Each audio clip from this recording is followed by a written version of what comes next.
সেই Australia series হুম। কি কিছু এক্সপেক্ট শুনতেছি না। করছেন? একটা প্রশ্ন শুনছেন অস্ট্রেলিয়া পর্যন্ত তো শুনছেন, কি এক্সপেক্ট করছেন? তাহলে বাংলাদেশ দল আমি জানতে চাই অস্ট্রেলিয়া যে দলটা স্কোয়াডটা নিশ্চয়ই দেখছেন।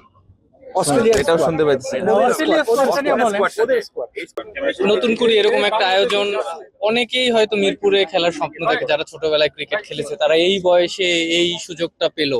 আপনার কাছে মনে হয় যে কতখানি মেমোরেবল এরকম একটা বা না, অবশ্যই আমার মনে হয় খুবই ভালো একটা উদ্যোগ এবং বাচ্চাদের জন্য অনেক একটা ভালো স্মৃতি আমি বলবো, এবং তারা অবশ্যই স্বপ্ন দেখে, এখন স্বপ্নটা হয়তো আরো বড় ভাবে দেখা শুরু করবে। সো আমি মনে করি যে খুব ভালো একটা অপরচুনিটি ছিল প্রত্যেকটা বাচ্চার জন্য, এবং এটা খুব ভালো একটা উদ্যোগ। ভাই ওই যে রাজশাহী চ্যাম্পিয়ন হলো, একটা ছেলে 26 বলে 74 রান করলো। রাজশাহী থেকে ট্রেডিশনালি ব্যাটসম্যান উঠে আসে দেখছি, আজকেও ওরকম একটা ঘটনা ঘটলো। রহস্যটা কি, রাজশাহী থেকে কি আছে?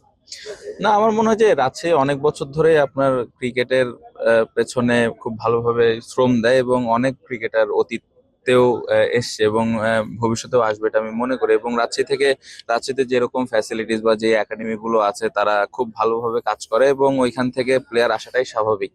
সো স্টিল আমি মনে করি যে আরো বেশি প্লেয়ার আসা উচিত, এবং ওইখানে যদি আরো ভালোভাবে ফ্যাসিলিটিস ক্রিয়েট করা হয় এবং ওই অপরচুনিটিস গুলো যদি বাচ্চারা পায়, আমার মনে হয় যে আরো বড় বড় ক্রিকেটার আসবে। ভাই একটা কথা, এই যে মেসি লামিন ইয়ামালকে গোসল করালো, একসাথে ফাইনাল খেললো, আপনার কি মনে হয় এদের মধ্যে কেউ একজন আপনার সাথে একদিন ন্যাশনাল টিমে খেলবে? অবশ্যই আশা তো করি এটা খুবই ভালো লাগবে। বাট আমি যেটা বললাম যে এইখান থেকে যদি কিছু ছেলে আসে, সেটা রাজশাহী থেকে হতে পারে, সেটা দেশের যে কোনো জায়গা থেকে হতে পারে, সেটাই বাংলাদেশ ক্রিকেটের জন্য ভালো কিছু হবে।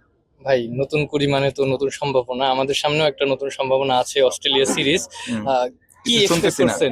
একটা প্রশ্ন শুনছেন অস্ট্রেলিয়া পর্যন্ত তো শুনছেন, কি এক্সপেক্ট করছেন? তাহলে বাংলাদেশ দল আমি জানতে চাই অস্ট্রেলিয়া যে দলটা স্কোয়াডটা নিশ্চয়ই দেখছেন। অস্ট্রেলিয়া এটাও শুনতে পাইতেছি না। অস্ট্রেলিয়া স্কোয়াডটা নিয়ে বলেন। ওদের স্কোয়াড এই স্কোয়াডটা কি না, এটা কি আপনি মনে করেন যে এই ধরনের একটা স্কোয়াড দিয়ে মানে তারা বাংলাদেশকে মানে দে টেকিং ইট ভেরি সিরিয়াসলি, তারা তো পুরো ফুল ফ্লেজ একটা স্কোয়াড দিচ্ছে। নর্মালি তো বাংলাদেশ ক্রিকেট এরকম এর আগে আমি কখনো দেখি নাই। নর্মালি আমাদের টিমের সাথে খেলার সময় হয়তো অনেক ধরনের এক্সপেরিমেন্ট হয়ে থাকে, বাট আমি বলবো যে এটা একটা অ্যাচিভমেন্ট আমাদের অ্যাজ এ টিম হিসেবে আমি বলবো, কারণ নর্মালি এরকম একটা দল ওরা দিয়েছে, এটা আমাদের টিমের জন্য অনেক বড় একটা অপরচুনিটি যে ওই টিমের এগেনস্টে আমরা কত ভালো ক্রিকেট খেলতে পারি। এবং আমি বলবো যে অলরেডি আমরা একটা ভালো অবস্থান তৈরি করতে পারছি এই টেস্ট টিমটা নিয়ে, কারণ আপনি যদি অপোনেন্টের স্কোয়াডটা দেখেন, এখানে বোঝা যাচ্ছে যে তারা এই সিরিজটা লাইটলি নেয় নাই। আরেকটা একটা ব্যাপার একটু related যোগ প্রশ্ন করি ভাই, ভাই। related আর প্রশ্ন, আর মানে নাহিদ রানা এবং লিটনের একটু ইনজুরি কনসার্ন আছে, শরীফুলেরও আছে। এই সিরিজটাকে মাথায় রেখে আমরা কি একটু সতর্ক হতে পারতাম জিম্বাবুয়ে সিরিজে তাদের রেস দেওয়ার ব্যাপারে? না, এগুলো আসলে ফিজিও ট্রেনার এবং যা ম্যানেজমেন্ট গ্রুপ থেকে ওরা আসলে ডিসিশন নিবে, এবং ওরা ওইভাবে ম্যানেজ করতেছে। এর বাইরে আর বেশি কিছু এটার সঙ্গে একটা রিলেটেড থ্যাংক ইউ।